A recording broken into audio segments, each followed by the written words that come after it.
함께 살펴볼 말씀은 시편 14편 1절에서 7절입니다. 우리 본문을 한 절씩 교독하겠습니다.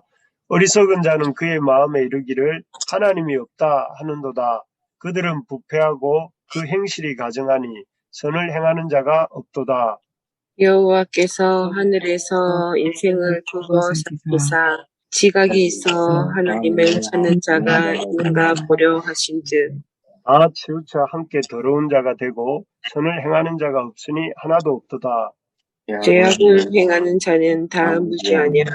그들이 떡 먹듯이 내 백성을 먹으면서 여호와를 부르지 아니하는도다. 그러나 거기서 그들을 두려워하고 두려워하였으니 그들은 두려워하였으니 하나님이 의인의 세대에 계심이로다. 너희가 가난한 자의 계획을 부끄럽게 하나 오직 여호와는 그의 피난처가 되시도다. 이스라엘의 구원이 시온에서 나오기를 원하도다. 여호와께서 그의 백성을 포로된 곳에서 돌이키실 때에 야곱이 즐거워하고 이스라엘이 기뻐하리로다. 아멘. 예, 오늘 하나님 앞에서 사는 인생이라는 제목으로 말씀을 함께 나누려고 합니다. 태국에서는 그 야생 코끼리를 잡아 길들일 때 다리 한쪽에 쇠사슬을 메어 기둥에 묶어둔다고 합니다. 처음에는 코끼리가 몸부림치면서 그 기둥을 벗어나려고 애쓴다고 합니다. 그런데 하지만 어느 때쯤이면 그렇게 벗어나려고 하는 일이 부질없는 일이고 자기 다리만 아프게 하는 일임을 깨닫고 체념하게 된다고 합니다. 그리고 조련사도 코끼리가 그 쇠사슬을 벗어날 수 없다는 사실을 완전히 학습할 때까지 기다린다고 합니다. 그런 후에 때가 되면 코끼리를 쇠사슬에서 풀어주는데 신기하게도 코끼리는 우리 밖으로 나갈 생각을 하지 않고 우리 안에서만 맴돈다고 합니다. 왜냐하면 아직까지 자신의 다리가 쇠사슬에 묶여 있다고 생각하기 때문입니다. 참으로 이렇게 반복에 의해서 형성된 또 반복에 의해서 형성된 습관은 쉽게 깨어지지 않는다 하는 것을 이 야생 코끼리 길들이는 법을 통해 보게 됩니다. 오늘 본문의 1절에 나오는 마음에 이르기를 하나님이 없다 하는 사람들도 마찬가지입니다. 당시 고대 근동 사회는 아주 종교적인 사회였다고 합니다. 그래서 어떤 형태로든 신이 없다라고 하는 사람은 거의 없었다고 합니다. 그래서 대부분의 사람들은 입으로든 아니면 형식으로든 신의 존재를 인정했다고 합니다. 하지만 그렇게 겉으로는 입으로 또 종교 형식을 통해서는 신을 인정하면서도 실제적인 삶 속에서는 방금 1절에서 읽은 것처럼 마음에 이르기를 하나님은 없다 하는 사람들이 많았다 하는 것이죠. 쉽게 말하면 이런 사람들을 가리켜 실천적 무신론자, 이론적으로는 유신론자인데 말로는 하나님을 인정하는데 실제 삶 속에서는 하나님을 부정하는 실천적 무신론자들이라 할 수 있습니다. 이런 실천적 무신론자가 1절에 나오는 어리석은 자, 또 그 마음에 이르기를 하나님이 없다 하는 그런 사람들이다 할 수 있는 것입니다. 그래서 이런 사람들이 세상에 아주 가득했던 것이죠. 종교적인 사회고 입으로는 또 하나님 계시다 이렇게 말을 하고 또 겉으로는 종교 형식에 엄청 열심히 참여하는 것 같은 세상이었지만 그러나 실제 삶 속에서는 하나님이 없다 하는 사람들이 가득했다 하는 것입니다. 그래서 어느 정도로 그런 입과 삶이 다른 사람들이 많았는가 하면 우리 2절, 3절을 같이 한번 읽어볼까요? 2절, 3절입니다. 시작. 여호와께서 하늘에서 인생을 두고 살피사 지각이 있어 하나님을 찾는 자가 있는가 보려 하신즉 다 치우쳐 함께 더러운 자가 되고 선을 행하는 자가 없으니 하나도 없도다. 예, 방금 읽으신 이 2절, 3절에 보면 하나님께서 하늘에서 이 땅에 하나님을 찾는 자가 있는가 하고 살펴보시는데 뭐라고 하느냐면 선을 행하는 자가 없으니 하나도 없도다. 한 명도 없다. 이렇게 말씀합니다. 그래서 입으로는 하나님을 이렇게 이 말을 하면서도 실제적인 삶에서도 하나님을 인정하고 살아가는 사람이 한 명도 없다. 대부분은 다 이렇게 하나님을 인정하지 않고 신을 인정하지 않고 살아간다 하는 것을 이렇게 지적합니다. 왜 안 그렇겠습니까? 입으로는 하나님에 대해서 이야기하는 것과 또 실제 삶 속에서 하나님을 믿고 사는 것은 완전히 차원이 다른 이야기 아닙니까? 수많은 사람들이 하나님 없이 살아갑니다. 세상에서. 그런 세상에서 하나님 없이 살아가는 사람들이 사는 세상 속에서 살다 보면 우리 자신도 모르게 마치 쇠줄에 그 다리가 묶여서 도망칠 생각을 아예 잃어버린 그 야생 코끼리처럼 진짜로 우리도 이렇게 입으로는 하나님이 계시다고 말도 하고 또 참 함께 모여 있을 때는 하나님이 계신 것처럼 이렇게 행동하다가도 막상 실제 삶 속에 들어가면 하나님 없이 사는데 너무 익숙한, 하나님은 생각도 하지 않고 사는데 익숙한, 그래서 하나님 없는 사람처럼 살아가는 우리 자신일 때가 얼마나 많습니까? 마치 그 길들여진 코끼리처럼 삶이 이 하나님 입으로는 하나님 믿는다고 하고 모일 때는 하나님 믿는다고 말을 해놓고는 실제 삶 속에 들어가면 하나님 없이 사는 것이 너무나 익숙한 우리들인 것을 보지 않습니까? 그런데 이제 이러한 우리를 향해서 또 그 고대 근동 사람들을 향해서 이 오늘 본문은 우리가 기억해야 될 것이 하나님이 계시고 안 계시는 문제가 사람들이 정하는 것이 아니라 하나님께 달린 문제고 또 하나님께서 당신이 만드신 천지 만물들과 또 당신이 기록하신 성경과 당신이 보내신 예수 그리스도와 또 당신이 세우신 성막과 교회를 통해서 하나님이 계시다는 것을 너무나 분명하고 선명하게 우리에게 보여주신다는 것을 이렇게 우리가 기억해야 됩니다. 우리는 이 세상에 하나님이 없다 하고 하는 사람들의 말이 아니라 또 그들의 어떤 숫자가 아니라 하나님의 그 말씀 또 하나님의 그 역사 그 하나님이 방금 말했던 천지 만물과 성경과 교회와 또 이러한 모든 하나님의 계시다고 하는 이러한 증거들을 보면서 하나님이 없다고 하는 사람들 속에 살면서도 이 하나님의 존재를 인정하며 사는 우리의 삶이 되기를 주님의 이름으로 축복합니다.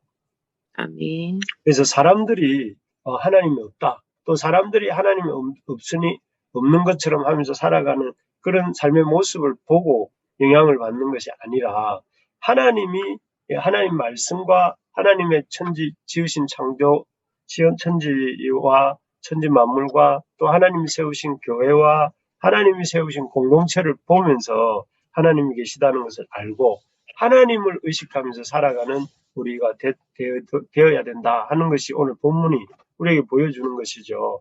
그래서 참 우리의 인생은 결국 어떤 사람들이 말이나 평가가 아니라 하나님이 내 인생을 어떻게 평가하느냐에 따라 우리의 삶이 어떤 삶을 살았는지가 결정이 될 것이기 때문에 우리가 꼭 하나님을 의식하며 살아가는 우리가 되어야 되겠습니다. 그러기 위해서 우리가 기억해야 될 것이 한두 가지가 있습니다. 첫째는 하나님은 악인들의 악행을 벌하시는 하나님이 없다 하는 자들을 벌하시는 하나님이다 하는 것입니다. 우리 4절 5절을 같이 한번 읽어보겠습니다. 4절 5절입니다. 시작.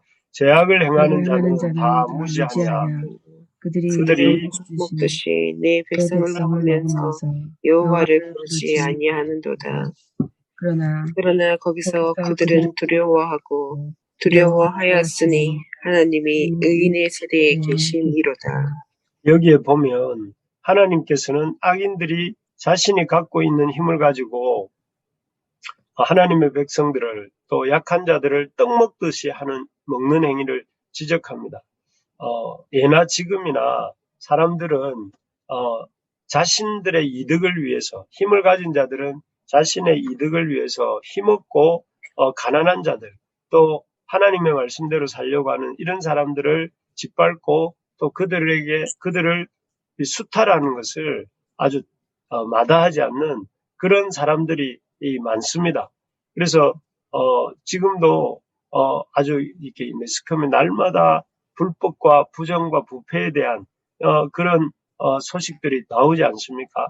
그래서 이 가난한 사람들을 아주 이렇게 등쳐먹고 또 그 가난한 자들을 수탈하고 그 가난한 자들에게 아주 이렇게 이 성경 표현대로 하자면 떡 먹듯이 가난한 자들을 집어삼키고 또 힘없는 자들을 억압하고 이런 일들을 이렇게 일어난다고 합니다. 그런데 이런 사람들에 대해서 하나님이 보고 계시다는 것이죠. 보고 계시면서 그들에 대해서 뭐라고 말씀하시는가 하면은 읽으신 4절에 보면 하나님께서 이 죄악을 행하는 자는 다 무지하냐라고 이렇게 경고하십니다. 이 악을 행하는 자들이 무지하다 하는 것입니다. 하나님을 계신다는 것을 모르고 그런 악행을 행한다 하는 것이죠. 그래서 하나님을 아는 일에 있어서 참 무지한 자들이다. 하나님이 없는 것처럼 그들이 약한 자들을 이렇게 억압하고 수탈하게 급급한 그들에 대해서 하나님이 계시다는 것을 알려주시는 것이죠. 그리고 5절에서는 그 뭐라고 하는가 하면 거기서 그들은 누구냐면은 이 악인들인데 하나님이 없다고 하는 악인들인데 두려워하고 두려워하였으니 하나님이 의인의 세대에 계심이로다.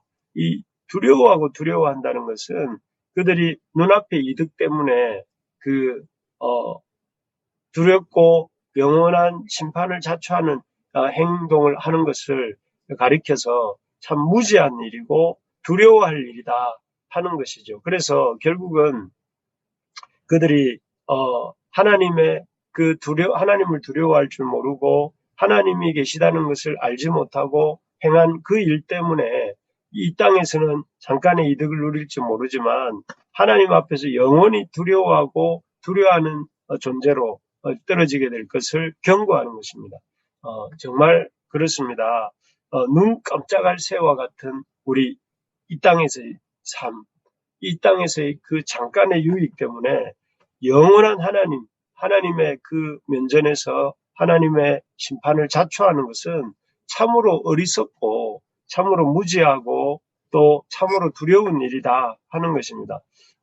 바라는 것은 이 땅에서 참 그의 힘으로 약자를 억압하고 수탈하는 또 속이고 부정부패하여서 이 순간의 이득을 누리는 그 일이 참으로 어리석고 무지한 일이며 또 하나님의 심판을 자초하는 일인 줄 알고 우리가 그런 삶을 선망하는 그런 어리석음이 우리에게 없기를 바랍니다.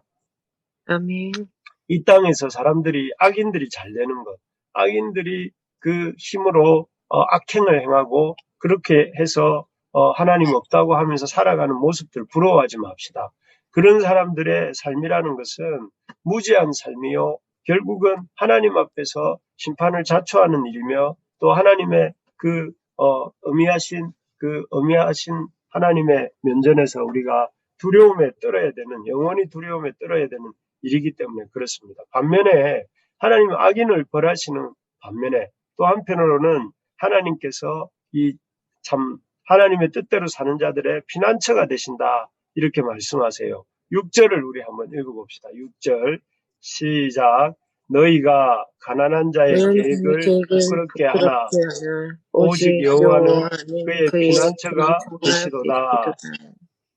여기에 보면 이 악인들, 권력자들에 대해서 무섭게 경고하신 하나님께서 이번에는 악을 행하지 않고 또 악을 행하지 않는 가난한 자들, 또 하나님의 백성들을 향해서 이렇게 말씀하십니다. 비록 세상의 권력자들이 가난한 자를 억압하지만 하나님께서는 그의 피난처가 되신다.